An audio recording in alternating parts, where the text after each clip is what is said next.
Hello everyone and welcome to another video on my channel. इस video में हम लोग न्यू यूनिट सेल्स शुरू करेंगे और सेल्स से रिलेटेड एमसीक्यूज़ करेंगे जो कि मोस्ट एक्सपेक्टेड है नीट 2021 के लिए। तो बिना टाइम वेस्ट किए शुरू करते हैं। First question, select the mismatch. Nucleus Robert brown, this is correct. Nucleus was discovered by Robert Brown. Cell theory was given by Matthias Schleiden and Theodore Schwann, ये भी सही है। मीजोजोम जॉर्ज पैलेड, ये गलत है। जॉर्ज पैलेड जो थे वो मीजोजोम नहीं राइबोजोम को देखे थे under electron microscope. Cell membrane was described by Singer and Nicolson, ये भी सही है। तो यहाँ पे मिस मैच है ऑप्शन नंबर 3, तो correct option will be option number 3।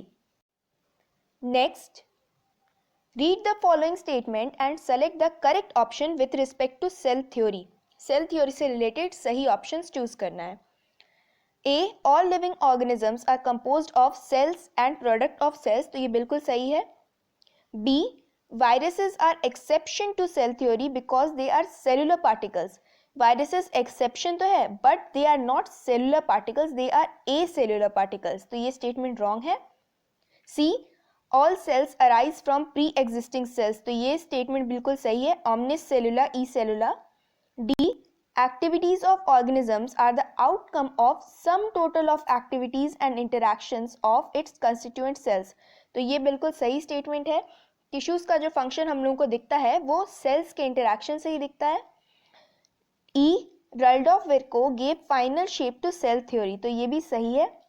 तो यहाँ पे सिर्फ बी रॉन्ग है, तो correct option will be option number 1, all except B. Next, अब यहाँ पे दो स्टेटमेंट्स दिया है, अब देखना है ये सही है या गलत है।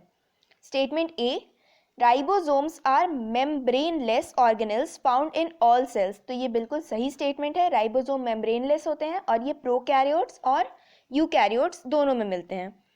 B, cytoplasm is the main arena of cellular activities, तो ये स्टेटमेंट भी बिल्कुल सही है। जितने भी सेलुलर एक्टिविटीज होते हैं मोस्टली सारे साइटोप्लाज्म में परफॉर्म होते हैं, तो correct option will be option number 4, both the statements are correct. Next, which of the following is not a part of cell envelope in prokaryotic cell, तो prokaryotic cell का जो cell envelope होता है उसमें 3 layers होते हैं। सबसे बाहर होता है ग्लाइकोकैलिक्स, मिडल में होता है सेल वॉल और सबसे अंदर होता है प्लाज्मा मेम्ब्रेन, तो ये 3 लेयर्स है उसके सेल एनवेलप के। तो यहाँ पे सेल वॉल है, ग्लाइकोकैलिक्स और प्लाज्मा मेम्ब्रेन है, तो फ्लैजिला सेल एनवेलप का पार्ट नहीं है, तो this will be the correct option. अगला question, select the incorrect statement. यहाँ इनकरेक्ट स्टेटमेंट देखना है। Egg of ostrich is the largest isolated single cell, तो ये बिल्कुल सही है। जो ऑस्ट्रिच का एग है वो सबसे लार्जेस्ट सेल है जो आइसोलेट किया गया है आज तक। Ribosomes are organelle within an organelle, this is also correct.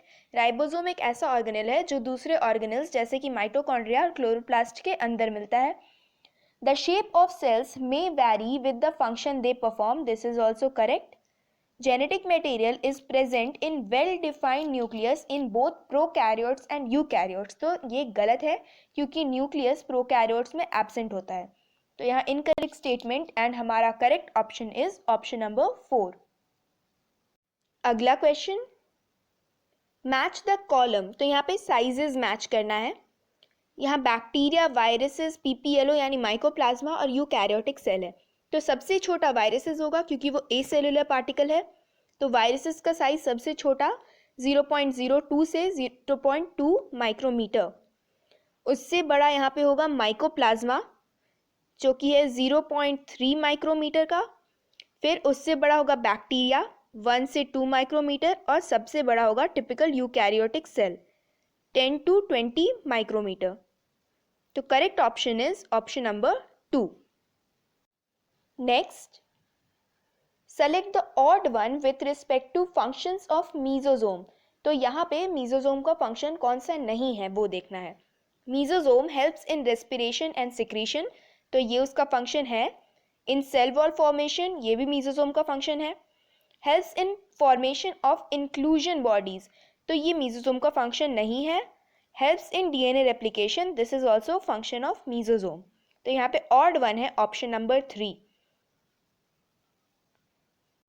Next, which of the following is incorrect for prokaryotic flagella but true for eukaryotic flagella, यानी कौन सा प्रोकैरियोटिक के लिए वैलिड नहीं है बट यूकैरियोटिक के लिए सिर्फ वैलिड है।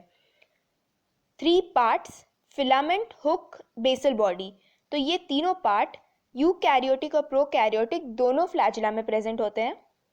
Filament the longest portion from cell surface to outside, तो ये भी दोनों के फ्लैजिला में प्रेजेंट होता है।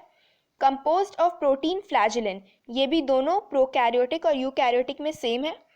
इज 11 स्टैंडर्ड, तो ये 11 स्टैंडर्ड का मतलब यहाँ पे है 9+2 का माइक्रोट्यूब्यूल ऑर्गेनाइजेशन, जो कि 11 होता है, 9 पेरीफेरी में और 2 सेंटर में होता है, और ये इस तरह से पैरेलली अरेंज होंगे यूकैरियोटिक फ्लैजिला में, और ये प्रोकैरियोटिक में प्रेजेंट नहीं है। तो यहाँ पे correct option is option number 4।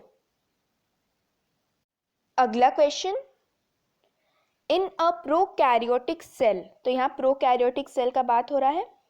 Pigment containing membranous extensions present in cytoplasm are, तो प्रोकैरियोट्स में पिगमेंट कंटेनिंग क्रोमैटोफोर्स होता है। Reserve material are stored in cytoplasm in form of, तो रिजर्व मटेरियल जो होता है वो इंक्लूजन बॉडीज के फॉर्म में स्टोर होता है प्रोकैरियोट्स में। तो correct option is option number 3। अगला, A is the extra chromosomal DNA present in B of prokaryotic cell, तो extra chromosomal DNA जो होता है वो होता है प्लाज्मिड और वो प्रेजेंट होता है साइटोप्लाज्म में। तो correct option is option number 4। अगला, mark the correct statement regarding the cell membrane, cell membrane से रिलेटेड क्या सही है वो देखते हैं। In human the membrane of erythrocytes यानी RBC has approximately 40% protein and 52% lipid, तो ये रॉन्ग है। लिपिड्स होता है 40% और प्रोटीन्स होता है 52%, तो यहाँ उल्टा लिखा हुआ है। Membrane has 2 types of protein, integral and peripheral protein depending on their size and density, तो ये इंटीग्रल और पेरिफेरल तो सही है, लेकिन वो डिपेंड करता है ईज ऑफ एक्सट्रैक्शन पे, साइज और डेंसिटी पे नहीं, तो this is also wrong. The quasi-fluid nature of lipids enable lateral movement of protein within the overall bilayer. This statement is absolutely correct. The membrane shows permeability for most ions and solutes. Most ions and solutes के लिए membrane permeability नहीं show करता, वो selectively permeable होता है। तो correct option is option number 3. Next, which of the following is present in animal cell but absent in plant cell? तो plastids plant cell में प्रेजेंट होता है, सेल वॉल भी प्लांट सेल में प्रेजेंट होता है, लार्ज सैप वैक्यूल ये भी प्लांट सेल का ही कैरेक्टरिस्टिक है, बट सेंट्रोजोम ये एनिमल सेल में प्रेजेंट होता है और प्लांट सेल में लैक करता है। तो correct option is option number 4।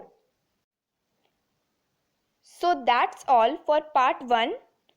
जल्दी ही मिलते हैं पार्ट 2 के साथ। Till then take care.